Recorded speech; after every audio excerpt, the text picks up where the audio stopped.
இன்றைய வசனம் தியானத்தின் தலைப்பு விசுவாசிக்கிறவன் பதறான்.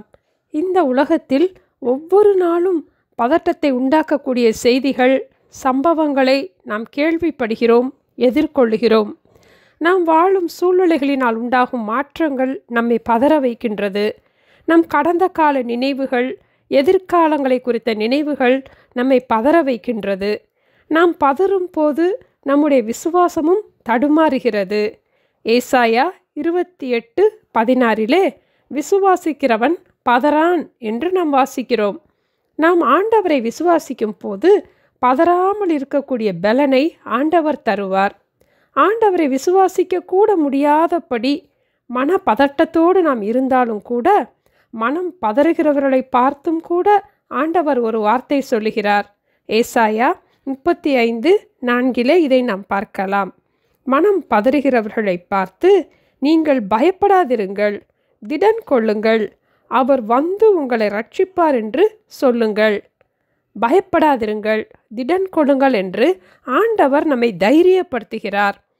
அவரே வந்து நம்மை ரட்சிப்பார் என்ற நம்பிக்கையின் செய்தியை ஆண்டவர் நமக்கு கூறுகின்றார். அப்போது நாம் ஆண்டவருடைய ரட்சிப்பை, ஆண்டவருடைய உதவியை எதிர்பார்த்து விசுவாசிக்க ஆரம்பிப்போம். நாம் பதறாமல் இருந்து, நான் விசுவாசிக்கிறவர் இன்னார் என்று அறிந்திருக்கிறேன், அவரிடத்தில் ஒப்பு கொடுத்ததை அவர் அந்நாள் வரைக்கும் காத்து கொள்ள வல்லவராயிருக்கிறார் என்ற நிச்சயத்தோடும் நாம் இருப்போம். 2 ராஜாக்கள் 20 ஏசாயா 38 எசேக்கியா ராஜாவை பற்றி நாம் வாசிக்கலாம். எசேக்கியா என்ற ஒரு ராஜா வியாதிப்பட்டு மரணத்துக்கு ஏதுவாயிருந்தார். அப்பொழுது ஏசாயா என்ற தீர்க்கதரிசி எசேக்கியா ராஜாவிடம் வந்து, உம்முடைய வீட்டு காரியத்தை ஒழுங்குபடுத்தும், நீர் பிழைக்க மாட்டீர் என்றார். இதை கேட்டதும் எசேக்கியா ராஜா மிகவும் பதறினார். எசேக்கியா ராஜா தன் முகத்தை சுவர் பக்கமாக திரும்பி கொண்டு கர்த்தரை நோக்கி, கர்த்தாவே, நான் உமக்கு முன்பாக உண்மையும் மன உத்தமமுமாய் நடந்து உமது பார்வைக்கு நலமானதை செய்தேன் என்பதை நினைத்தருளும் என்று விண்ணப்பம் பண்ணினான். எசேக்கியா மிகவும் அழுதான்.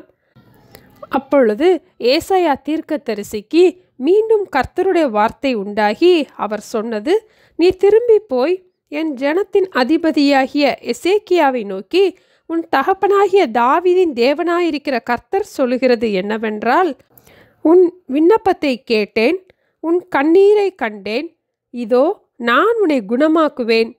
நீ 3ஆம் நாளிலே கர்த்தருடைய ஆலயத்துக்கு போவாய், உன் நாட்களோட 15 வருஷங்களை கூட்டுவேன் என்று கூறினார். பின்பு ஏசாயா, அத்திப்பழத்து அடையை கொண்டு வாருங்கள் என்றான்.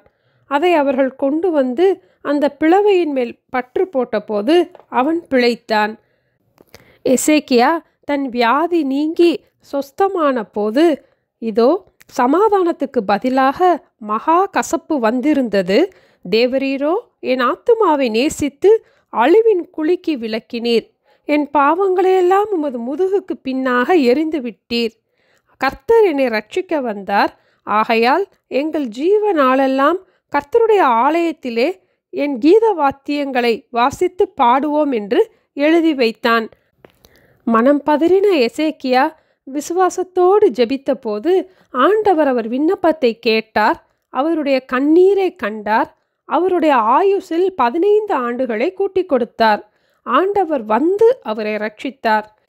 இன்றும் பதறுகின்ற சூழ்நிலையாய் இருந்தாலும் கூட மனம் பதறுகிறவர்களை பார்த்து, நீங்கள் பயப்படாதிருங்கள், திடன் கொள்ளுங்கள், அவர் வந்து உங்களை ரட்சிப்பார் என்ற நற்செய்தியை ஆண்டவர் நமக்கு கூறுகின்றார். விசுவாசிக்கிறவன் பதறான். நாம் பதறாமல் ஆண்டவரை விசுவாசிப்போம். ஜெபிப்போமா? அன்பின் ஆண்டவரே, பதறுகின்ற சூழ்நிலைகள் எங்கள் வாழ்க்கையிலே வரும்போதும் கூட பயப்படாதிருங்கள், திடன் கொள்ளுங்கள் என்று தேற்றுகிற தேவ பிரசன்னம் எங்களோடு இருப்பதற்காக ஸ்தோத்திரம் அப்பா. ஆண்டவர் என்னை ரட்சிக்க வருவார் என்கிற அந்த விசுவாசத்தை எங்களுக்குள் நீங்கள் உறுதிப்படுத்த வேண்டுமாய் ஜெபிக்கிறோம் அப்பா. விசுவாசிக்கிறவன் பதறான் என்ற வசனத்தின்படி நாங்கள் பதறாதபடிக்கு விசுவாசத்தில் உறுதியோடு இருக்க எங்களுக்கு கற்றுக் கொடுக்க வேண்டுமாய் இயேசுவின் நாமத்தில் ஜெபிக்கிறோம் பிதாவே. ஆமேன். Thank you. Have a blessed day.